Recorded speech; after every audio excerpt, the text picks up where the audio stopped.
दोस्तों, आप लोगों को यह तो मालूम होगा कि हमारे हिंदू समाज की सबसे बड़ी कमजोरी है जात पात का भेदभाव करना।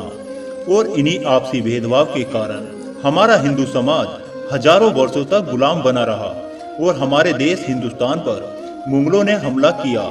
तब मिलकर साथ लड़ने की बजाय हम लोग आपस में बट गए थे और यह खुलासा किया गया था कि जो क्षत्रिय है वो लड़ेगा और जो नीची जाति का है वह बैठकर तमाशा देखेगा।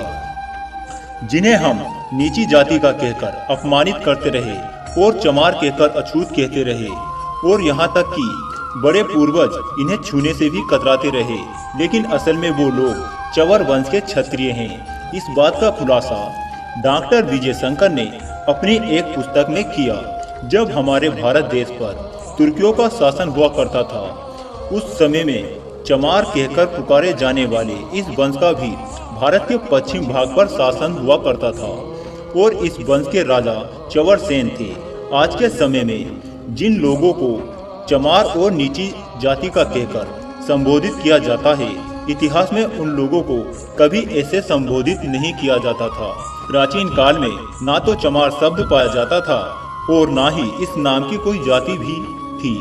और दोस्तों, चमार शब्द का प्रयोग सबसे पहले सिकंदर लोदी ने किया था। मुस्लिम लोग जब हिंदुओं पर दबदबा डाल रहे थे और हिंदुओं पर अत्याचार कर रहे थे, तब चमार कहे जाने वाले इन्हीं लोगों ने सबसे पहले मुस्लिम लोगों को करारा जवाब दिया था और दोस्तों, मुस्लिम लोगों के खिलाफ आवाज उठाई थी।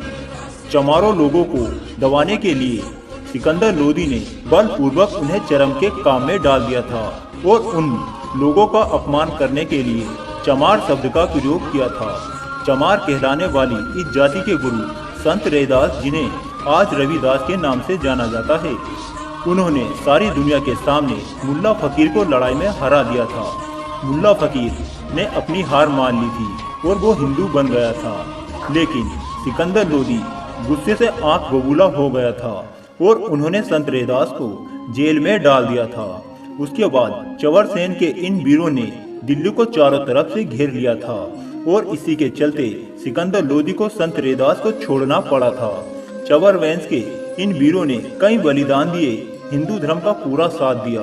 और सोचने की बात तो यह है कि इतने जुल्म सहने के बाद भी इस वंश के वीर हिंदू ही बने रहे, जिन्होंने कभी इस्लाम धर्म को नहीं अपनाया। और हम चमारों अपने लोगों से ज्यादा भरोसा अंग्रेजों पर था, जिन्होंने झूठ बोलकर हमारे ही लोगों को अछूत बना दिया।